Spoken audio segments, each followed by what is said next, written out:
죽을 때까지 그저 한 7, 80년 살지 않아요? 그 기간 동안 우리 모두가 만나고 헤어지는 사람의 수가 얼마나 될까 아무도 계산해 본 일은 없습니다만은 아마 대단할 것이라고 생각을 합니다. 대부분의 만남이 마치 스쳐 지나가는 바람처럼 의미 없이 그저 사라질 수도 있습니다만은 어떤 만남은 안 믿는 사람들이 흔히 표현하는 방식대로 한다면 숙명적인 만남이 될 수도 있습니다.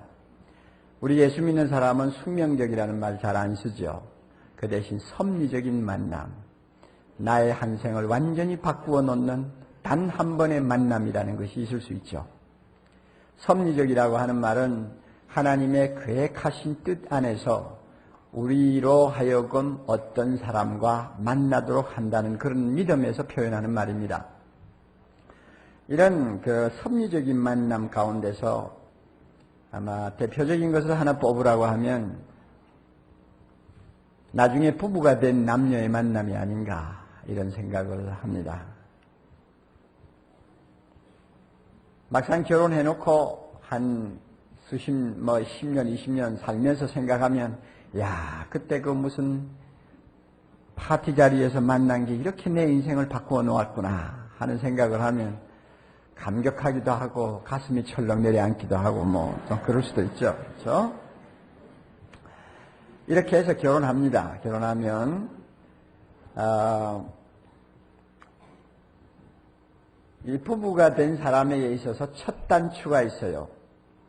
부부의 알파라고 할 수 있죠. 이것은 마태복음 19장 6절에 주님이 말씀하신 대로 하나님이 짝지어 주셨다 하는 것입니다. 이게 첫 단추입니다.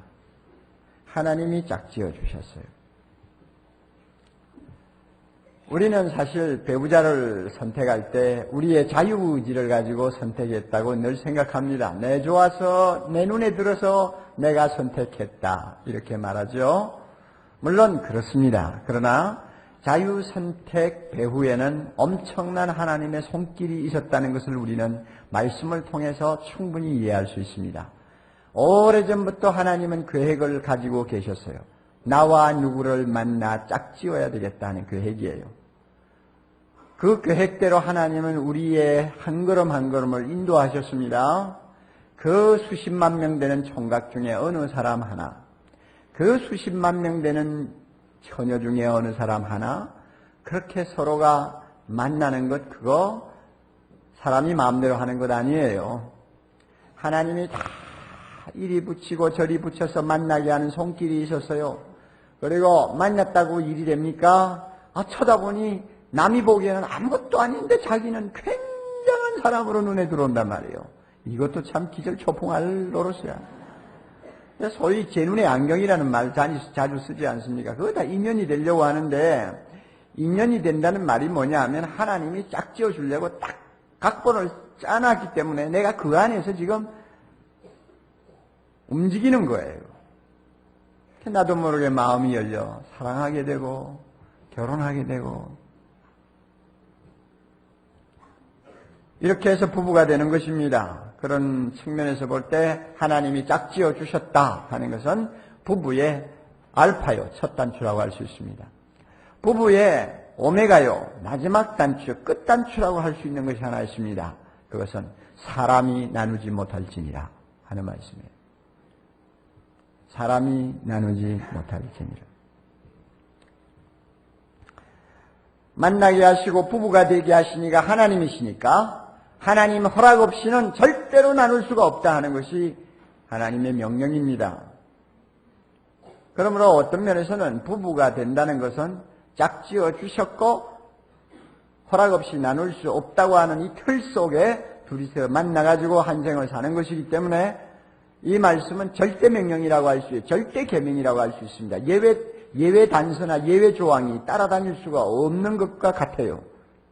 살인하지 말라 10계명에 명시된 중요한 계명입니다. 여기에는 예외 단서가 없어요. 누구는 죽여도 좋다, 누구는 안 죽여도 좋고 누구는 반쯤 죽여라 이런 예외 단서가 없어요. 무조건 죽이지 말라예요. 죽이면은 그 대가를 지불해야 된다는 것입니다. 하나님이 짝지어 주신 것, 사람이 나눌 수 없느니라 하면 이것도 예외 단서가 붙을 수 없는 하나님의 절대적인 엄숙한 명령이라는 것을 우리가 받아들이게 됩니다.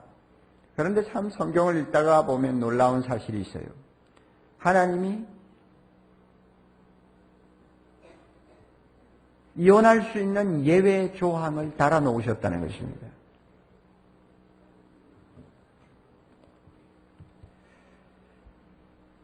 신명기 24장 1절에 이런 말씀이 나와요. 사람이 아내를 취하여 데려온 후에 수치되는 일이 그에게 있음을 발견하고, 수치되는 일 기억하십시오. 수치되는 일이 그에게 있음을 발견하고 남자가 그를 기뻐하지 아니하면 이혼 증서를 써서 그 손에 들려 내보내라. 그리고 그 여자는 나가서 또 다른 남자와 재혼할 수 있다. 이렇게 했습니다. 하나님이 절대로 나누지 못한다고 하셔놓고는 예외 조항을 붙였는데, 수치되는 일이 있어서 마음이 별로 달갑지 않으면 여자를 내보내라. 그 당시는 데리고 사느냐 내보내느냐 하는 모든 권한이 남자에게 있었으니까 남자를 중심으로 하는 이야기입니다. 그러면 이렇게 예외 조항을 붙였는데 이 수치되는 일이 무엇인가? 참 이거 애매모호한 표현이에요. 그런데 예수님께서 오늘 우리가 읽은 마태복음 5장 32절에 보면 이 수치되는 일을 음행하는 일로 해석을 해놨습니다. 누구든지 음행한 연고 없이는 아내를 버리면 안 된다. 그러니까 말을 바꾸면 음행한 문제가 생기면, 즉 성적 탈선, 부부가 정결을 지키지 아니하고 탈선을 하면 이혼을 할 수 있다고 하는 단서 조항을 주님이 말씀하시는 것입니다. 주님은 그렇게 성적 탈선, 즉 정결을 어기는 것을 수치스러운 일로 해석을 하셨고, 서신서에 넘어가면은 사도 바울은 고린도전서 7장 15절에 또 하나의 예를 들고 있습니다. 이것도 아마 수치스러운 일에 포함이 될 수 있죠. 왜냐하면 이혼의 조건이니까. 거기에 보면 이런 말씀이 있어요. 혹 믿지 아니하는 남편이나 여자가 갈리거든, 즉 나누어지기를 원하면 갈리게 하라. 형제나 자매나 이런 일로 구속받을 것이 없느니라. 그래서 믿지 아니하는 남편이 꼭 헤어지기를 원하면 헤어져라. 믿지 않는 부인이 꼭 헤어지기를 원하면 헤어져라 하는 이야기입니다. 그렇게 보니까 불신하는 남편이나 아내를 가진 사람은 이혼이 가능하다 하는 것을 우리가 추리할 수가 있습니다. 여러분 초대교회 사정을 아시죠? 그 당시에 예수를 믿는다는 것은 생명 내놓고 생명과 바꾸는 것입니다. 핍박받는 때요. 또 대부분이 말이죠. 사회적으로 매우 어려운 형편의 노인, 즉 사회적으로 사람 인정받지 못하고 여러 가지 면에서 짓밟히는 사람들이 예수님을 먼저 영접했어요. 그래 어느 가정에 부인이 먼저 예수 믿고 거듭나서 완전히 예수 그리스도에게 마음이 뺏겼다고 합시다. 남자가 보니 같지 않거든요. 그러니까 너 그만 믿어. 그만 믿어. 처음에는 경고하다가 말 안 들어요. 그거 안 믿겠어요? 생명 걸고 믿겠다는데. 너 정말 그럴 거냐? 그래가지고 나중에는 부인하고 이제 충돌이 일어났죠. 남자가 자기 말 안 들으니까 나중에는 폭력을 행사합니다. 막 집에서 쫓아내기도 하고, 야단벅석이요. 그러므로 이 여자가 도무지 살 수가 없는 것입니다. 이런 경우를 바울이 염두에 두고, 남자가 너하고 살 수가 없어. 그렇게 도무지 어떻게 할 수 없는 지경까지 빠지면 이혼해라 하는 이야기요. 또 남자가 예수 믿었는데 여자가 죽어도 안 믿겠다. 그래가지고 집에만 들어오면 바가지요. 저녁에 들어올 때 문 걸어 잠그고 열어주지 않아. 이래가지고 날마다 생활이 지옥처럼 변한다면 그것 때문에 정상적인 신앙생활을 못하잖아요. 그럴 때는 나누어지라 하는 이야기입니다. 이런 몇 가지 사연을 우리가 성경에서 발견할 수 있는데, 저는 참 하나님의 놀라운 자비와 은혜를 다시 한번 여기에서 가슴에 느낍니다. 사람이 절대 나눌 수 없느니라 하고 엄하게 말씀해놓고는 그 다음에 이런 경우는 나눌 수 있다 하는 예외 조항을 달아놓고 탈출구를 만들어주신 하나님. 우리의 연약함과 우리의 부족함을 너무나 참 불쌍히 여기셔서 하나님이 이처럼 배려를 하셨구나 하는 생각을 하게 됩니다. 하나님의 자비하심을 다시 한번 우리가 느끼는 것이죠.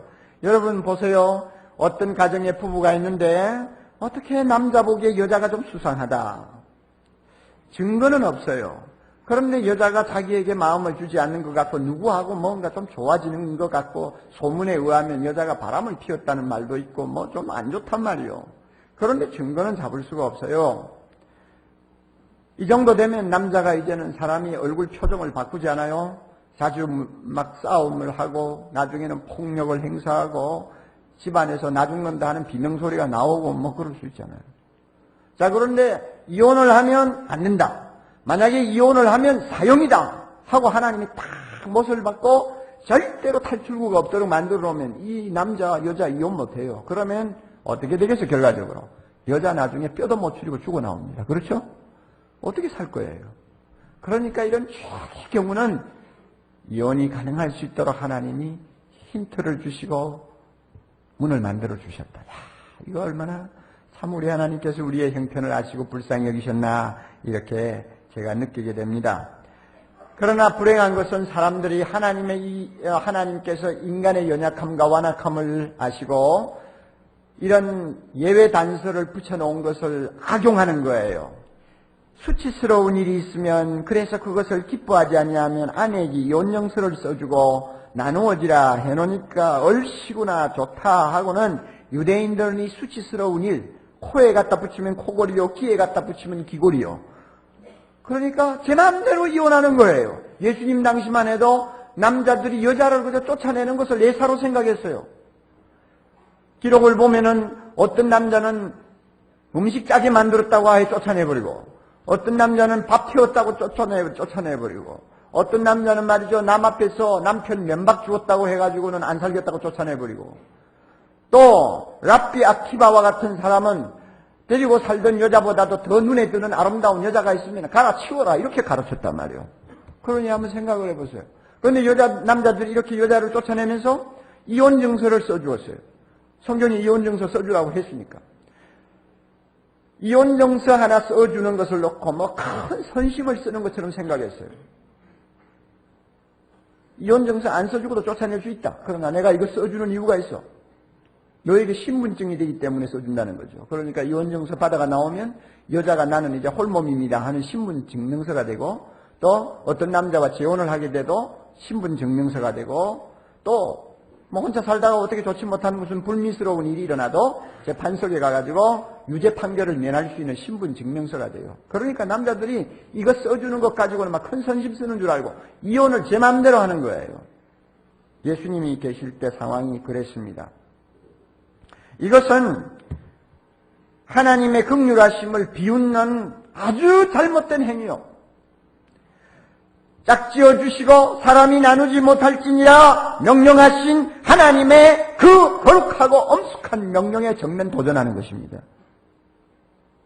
그리고 이와 같이 함부로 이혼하는 자는 자기만 죄를 범하는 거 아니에요. 내보내면서 그 사람으로 하여금 간음죄를 범하게 하고 그 여자와 또 만나는 남자로 하여금 간음죄를 범하게 하는 아주 무서운 잘못을 범하는 책임을 지게 됩니다. 여러분 32절 다시 보세요. 나는 너희에게 이르노니 누구든지 음행한 연고 없이 말이죠. 특별히 성적으로 잘못되지 않았는데 정도를 뭐 잃어버렸다든지 하는 일이 없는데도 아내가 싫어서 그저 이혼증서 써주고 내보내면 어떤 일이 일어납니까? 이렇게 하면 그 여자로 하여금 뭐하게 한다고요? 간음하게 하고 또 누구든지 그 여자 버린 여자에게 장가드는 사람도 간음한다. 간음죄를 범한다 하는 것입니다. 성적 문란 행위를 조장한다는 말입니다. 이혼하는 남자는 이 사람 저 사람 전부 성적으로 문란하게 만드는 성적 문란을 조장하는 죄를 범한다는 이야기입니다. 그러므로 이혼이 여러분 얼마나 하나님 앞에 큰 책임을 져야 되는 문제라는 것을 우리가 알아야 돼요. 이혼증서를 받고 집에서 쫓겨나가는 그 당시에 여자들은 갈 길이 세 길밖에 없어요. 하나는 인심 좋은 친척 집에 그저 붙여 살면서 그 집에 하인 노릇하는 거예요. 아니면은 어떻게 뭐 좀 눈에 드는 남자 만나가지고 서로 결혼하게 돼도 평생 불량품으로 취급받는 거예요. 그렇지 않으면 장녀로 가는 거예요. 그러니까 어느 길로 가든지 이 여자의 앞날을 생각하면 쫓아낸 그 남자가 모든 영적인 도덕적인 책임을 져야 돼요. 주님이 이걸 지금 경고하는 것입니다. 이스라엘 백성이 이처럼 수치되는 일이 있으면 이혼하라는 하나님의 그 단서 그것을 악용해가지고 막무가내로 여자들을 쫓아내니까 하나님께서 말라기 선지자를 통해서 이런 말씀까지 하셨어요. 말라기 2장 16절 나는 이혼하는 자를 미워하느니라. 나는 이혼하는 자를 미워하느니라. 여러분 오늘 현실은 어떻습니까? 우리 모두 아는 바와 같이 이혼을 너무 쉽게 생각하는 것 같습니다. 어느 나라나 막론하고 이혼율은 계속 상승하고 있습니다. 이제 위험 수위를 넘어가고 있습니다. 영국의 어느 의사는 가족제도 폐지하자고 소리치고 나오는가 하면 여성 인권을 주장하는 어떤 여자 지도자는 지금까지 여성들을 놀이객감으로 취급하고 인권을 유린하고 여성들을 인간 대우하지 않았던 기존의 결혼 방식 또 가정제도 이것은 완전히 말살시켜야 된다고 소리치고 있습니다. 그러니까 여자들이 더 간이 부어가지고 이혼을 그저 쉽게 생각하는 경향이 있어요. 그래서 과거에는 남자들이 쫓아냈지만 이제는 여자들이 남자를 쫓아내요. 세상이 많이 바뀌었어요. 피터 드러크라고 하는 여러분 미래학자 아시죠? 이 사람은 미래의 조직이라는 책에서 이렇게 예언했어요. 맞벌이 부부가 자꾸 많아지잖아요. 맞벌이 부부가 늘어나니까 점점 그와 함께 이혼율도 높아지고 있어서 지금은 최고 수위에 이르렀다고 합니다. 이와 같은 추세로 계속 나가면 미국 같은 경우에는 결혼한 가정 중에 반 이상이 이혼할 거다 이렇게 이야기를 했어요. 그런데요, 금년에 들어와서 미국의 통계가 이제 이 사람이 예언이 적중된 것을 이미 증거하고 있습니다. 기혼자보다도 이혼하지 아니한 가정보다도 이혼한 가정이 수치가 앞섰어요. 금년 들어와서. 엄청난 일이 지금 벌어지고 있는 거예요.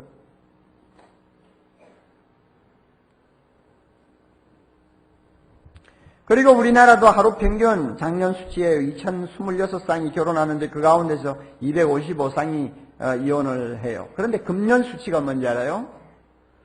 작년까지 4분의 1이요. 금년 수치 3분의 1을 넘어가고 있어요, 지금. 그러니까 10쌍 중에 3, 4선 이혼을 한다는 이야기입니다. 더 안타까운 것은 예수 믿는 사람이라고 해서 다르지를 않다는 것입니다. 이것은 물론 미국의 조사를 제가 근거로 한 것입니다만은 예수 믿는 사람들이 세상 안 믿는 사람보다도 이혼을 더 한다는 거예요. 더욱이 복음적으로 산다, 근본주의적인 그런 아주 보수적인 신앙을 가지고 성경을 하나님의 말씀이라고 목에 핏대를 올리면서 주장하고 떠드는 사람들이 오히려 그렇지 못한 교인보다도 이혼율이 6%가 더 높다고 그래요. 심각한 문제예요. 내가 아는 어느 믿는 집안의 경우입니다. 얼마나 부자인지 몰라요. 그 집에 식구 한 4-5명이 한 사람이 매달 1억씩 써도 평생 다 쓸 수 없는 돈을 갖고 있는 사람들. 그 정도로 돈이 많은 집안이요. 게다가 예수 믿는 집안이요.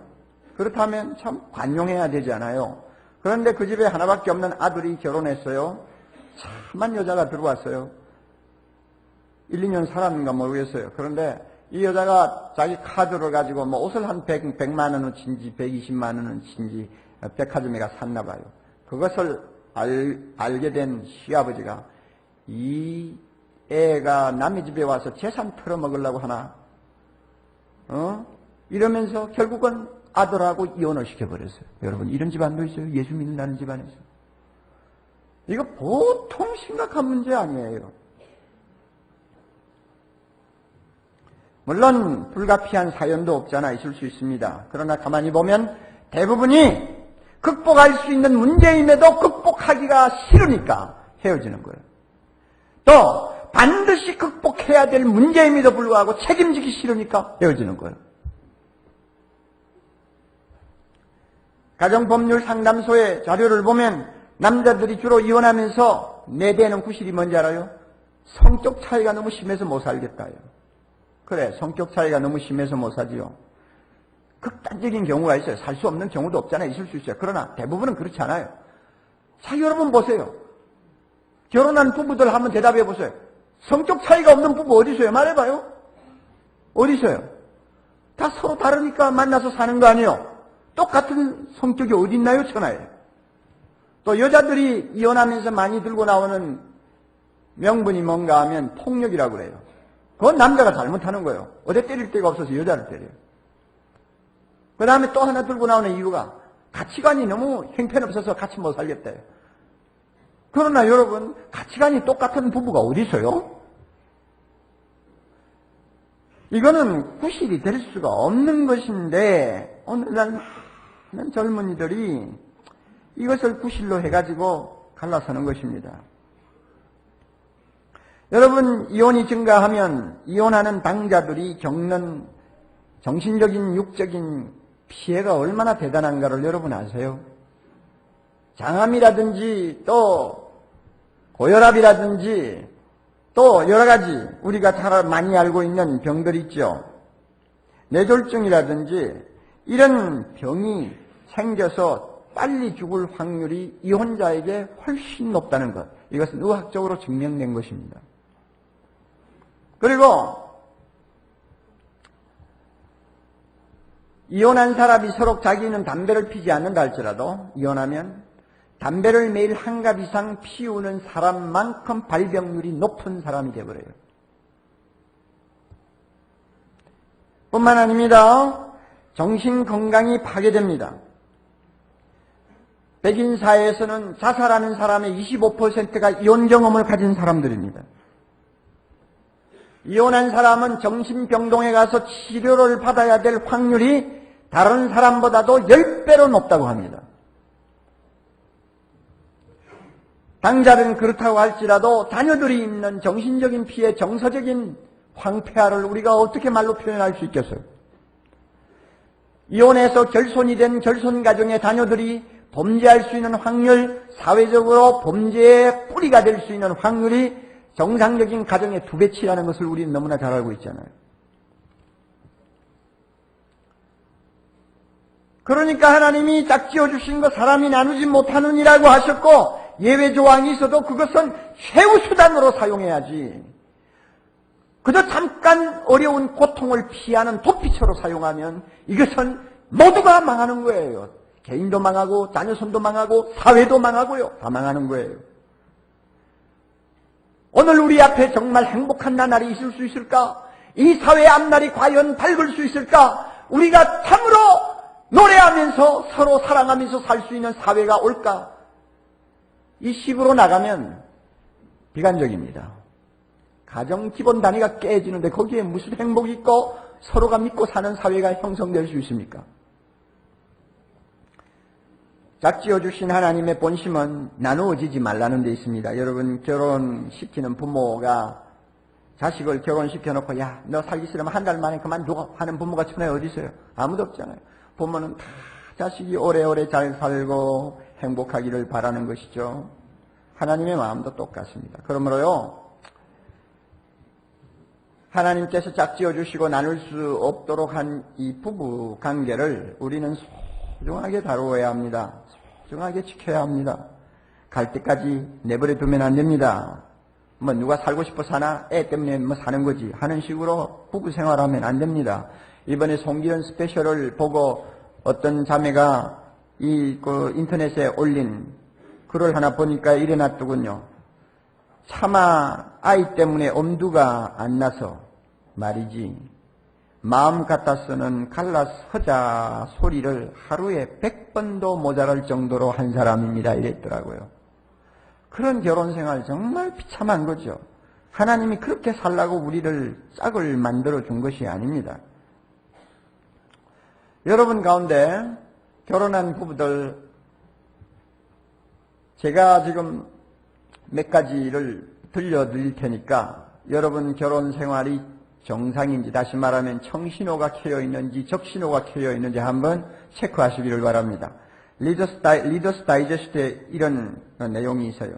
결혼 생활의 위험 신호들은 이런 것들이다 하고는 몇 가지를 예를 들어 놓은 것이 있습니다. 제가 읽어 드릴게요. 여러분의 결혼 생활, 부부 생활을 한번 점검해 보세요. 당신은 이제 더 이상 함께 둘이서 웃지 않습니다. 당신은 속마음을 부부가 서로 털어놓기보다는 친구를 더 많이 찾습니다. 당신은 부부관계가 활기를 잃어버렸습니다. 당신은 배우자가 보기 싫어 귀가를 꺼립니다. 당신은 의견 충돌이 생길 때마다 꼭 부부싸움으로 번집니다. 당신은 배우자에게 잘 보이려고 몸치장을 아예 포기해버렸습니다. 당신은 자신의 관심사나 사교생활에 배우자를 끌어들이려는 것을 그만두었습니다. 항상 혼자 논다고 말이에요. 당신은 배우자에 관해 알아두어야 할 것은 모조리 다 알고 있다고 생각합니다. 이제 관심이 없어요. 당신은 둘이 함께 살아가야 할 생각만 해도 기분이 우울해진다. 자, 이런 증세들, 몇 가지 증세들을 놓고 이 가운데서 한두 가지만 있어도 대단히 위험한 부부관계입니다. 여러분이 이것을 잘 생각하세요. 이런 정서적인 분위기를 방치해두면 서로 말문 닫아버리게 되고 나중에는 비난하게 되고 마음으로 경멸하게 되고 그 다음에는 자기 방어에 급급한 참 너무나 살벌한 가정 분위기가 되어버립니다. 이런 관계가 계속 누적되면 그 부부는 파탄에 이르고 맙니다. 결혼한 지 7, 8년 전후가 가장 위험하다고 합니다. 결혼한 지 16년에서 20년 사이가 가장 위험하다고 합니다. 여러분 부부관계를 잘 점검하세요. 조금이라도 이와 같은 적신호에 어떤 경고가 있으면은 여러분 가만히 계시면 안 돼요. 위기 없는 결혼 생활이라는 것은 없습니다. 누구도 예외가 없어요.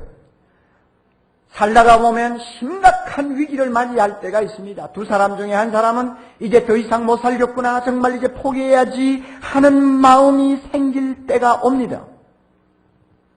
그러나 강한 부부가 누군가 이런 위기를 잘 극복하는 것이 강한 부부요. 훌륭한 부부관계란 어떤 것이냐? 거에 끊어질 만큼 늘어나고 가늘어져서 이제는 안 되겠다 싶을 때에 끊어지지 않도록 하는 것. 이게 강한 부부요.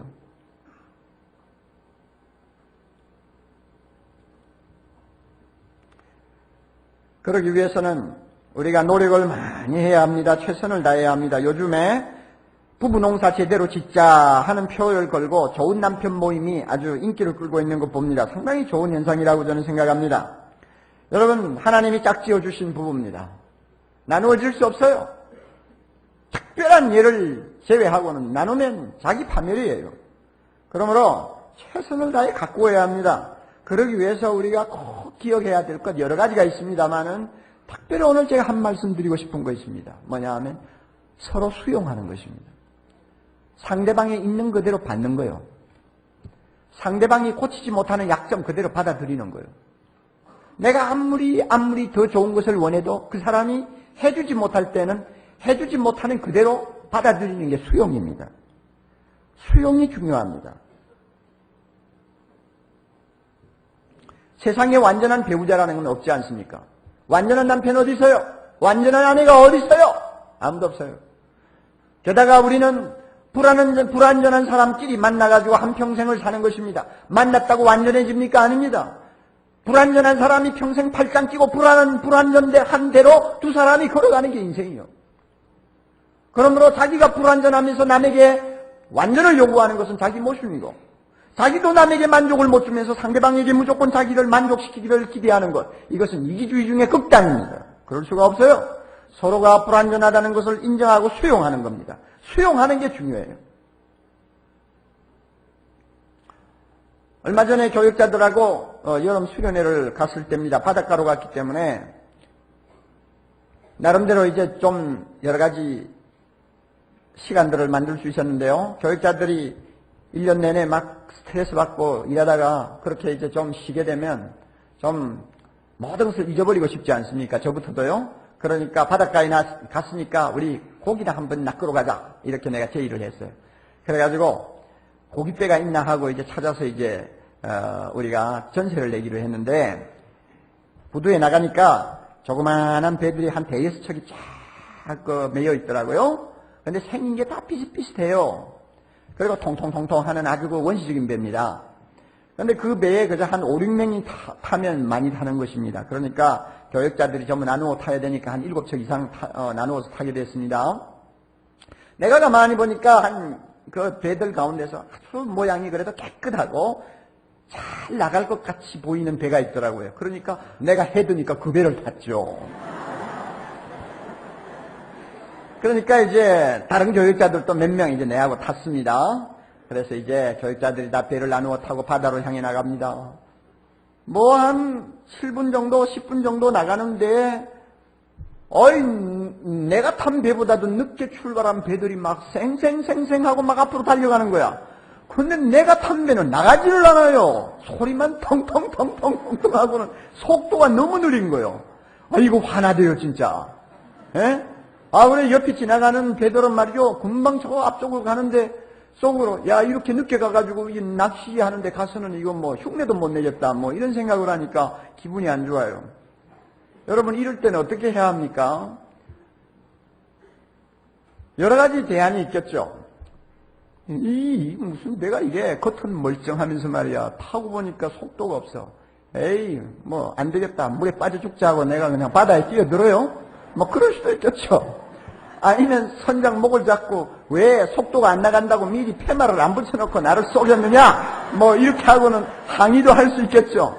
아니면은 내보다도 먼저 막 달려가니까 기분이 좋아가지고 옆에 타고 나가는 교역자들이 손을 막 흔들고 이러는데 그거 쳐다보고 이를 둘둘 가면서 그냥 분을 못 이겨가지고 내가 내 혼자서 그저 흥분하든지 아니면은 그저 털썩 주저앉아가지고 내 팔자 이 정도밖에 안 되니까 할 수 없다 하고는 그저 우울한 표정을 하고 앉아있더니 하여튼 몇 가지 선택할 조건이 있어요. 그렇죠? 어느 것을 선택할 수도 있지만 이것은 수용을 안 하는 자세죠. 수용을 하면 어떻게 해야 됩니까? 늦게 가는 것도 좋은 점이 있어. 바다를 감상하기 좋고 하늘을 감상하기 좋고 하나님 감사합니다. 이렇게 생각하면서 가면 되는 거예요. 그래서 우리 거기 탄 교역자들은 하늘도 쳐다보고 바다를 쳐다보고 그러면서 오늘 이렇게 좋은 시간 주신 거 감사했어요. 먼저 가는 배 안 봐요. 그냥 우리끼리 이렇게 감사하고 그리고 찬송가도 부르고 또 낚시할 때 쓸 기구들 내놓고 점검하고 이러면서 우리에게 주어진 이것을 우리가 기쁨으로 받아들이자 이런 식으로 배를 타고 갔어요. 그래 우리가 좀 늦게 도착했는데 가서 보니 다른 배는 낚시하느라고 야단인데요. 참 웃기는 것은 늦게 도착한 우리 배가 먼저 낚았다는 거 아닙니까 여러분. 이거 참. 그리고 나중에 보니까 우리가 더 많이 낚았어요. 그러니까 다른 배에 있는 교역자들이 뿔이 나가지고 막 배를 타고 저리 갔다가 여기 갔다가 그래서 내가 속으로 그랬죠. 그렇지. 정자 좋고 물 좋은 데가 없어. 배가 느리면 그 대신 고기를 많이 잡느니라. 배가 쌩쌩 빠르게 잘 나가면 고기를 못 잡을 수도 있어. 그죠? 인생은 다 공평합니다. 그렇죠? 공평해요. 내가 처음에 딱 볼 때 눈에 들어요. 야, 이쁘다. 정말 저 여자하고 살았으면 평생 한이 없겠다 하고는 결혼했는데 하고 나서 보니 속도가 느려. 성격도 느리고 음식을 해오는데 맛도 없고 좀 로맨틱할 것 같은데 무뚝뚝하고 이거 참 곤란하죠. 여러분 그러잖아요. 야, 저 남자 같으면 내가 평생 의지할 만하다 했는데 막상 결혼해놓고 보니 버릇이 나빠가지고 늦잠 자지요. 직장에 가서는 적응을 못해가지고 혼자 조퇴하지요. 사람 미치게 만드네요. 자, 여러분 한번 생각해 보세요. 내가 좋아서 탐배라 말이요. 어떻게 할 거요? 바다에 그냥 몸 던져요? 그럴 수 없잖아요. 하나님이 짝지어 주셨는데 무엇이 중요합니까? 있는 그대로 수용하는 거예요. 카터 대통령에게 그 참 부인이 좋은 부인이 있잖아요. 그런데 두 사람이 종종 싸우는 원인이 하나 있었다고 그래요. 카트는 칼날같이 시간을 지키는 사람이래요. 약속을 하면 항상 1분 전까지는 가야 된대요. 절대 지각하는 법이 없대요. 그런데 이 부인은 그걸 못 따라가는 거예요. 부인 버릇을 하니까 그 카트 대통령은 그 대통령 되기 전부터 적어도 뭐 몇십 분 미리 막 가자고 부인을 설득해가지고 뭐 이렇게가 시간 지키려고 애를 쓰는데 부인이 떠도 그렇게 됩니까? 화장하느라고 앉으면 이러다가 보면 뭐 5분 넘어가고 뭐 넘어가잖아요. 그러니까 둘이서 또 싸움이 일어난단 말이에요. 어느 때인가 부인 생일이었는데 남편이 카드를 쓰다 가만히 생각하니 부인이 아무리 고치려고 해도 못 고치는 저 버릇 내가 수용해야지. 그러고는 카드에다 이렇게 썼답니다. 여보, 내가 오늘까지 당신 너무 많이 괴롭혔는데 지금부터 당신은 시간 지키는 면에 있어서는 자유하시오. 내가 당신 봐드리리이다. 이래가지고 카드 써보냈대요. 부인이 그걸 받고 얼마나 좋아했는지 자주자주 이런 말을 한답니다. 당신이 나에게 준 가장 최고의 생일 선물. 시간 지키는 데서 자유해라. 그게 수용하는 것입니다. 아무리 고치려고 해도 못 고치는 상대방의 약점. 어떻게 할 거요? 받아줘야죠. 아무리 잘해보려고 해도 상대방이 갖고 있는 한계점이 있잖아요. 그거 받아주는 거예요. 이렇게 함으로써 우리는 짝지어 주신 하나님의 은혜를 따라 한 생을 행복하게 살 수 있는 것입니다. 사랑하는 형제자매 여러분, 행복은 하나님이 짝지어 주신 그 울타리 안에 있습니다. 그 속에서 행복을 찾아야지 밖으로 눈을 돌리지 마십시오. 밖으로 눈을 돌리는 것은 어리석은 행위입니다. 이혼한 사람을 조사했더니 이혼하고 나서 후회하지 않느냐고 물었을 때 후회한다는 사람이 10 중에 8명입니다. 통계상. 튀쳐나오면 행복할 것 같죠? 천만에요. 그러므로 짝지어 주시고 사람이 나누지 못할지니라 하신 하나님의 명령이 바로 우리의 행복을 위한 절대 조건이라는 것을 인정하시고 이 말씀대로 순종하는 우리 모두 되기를 바랍니다.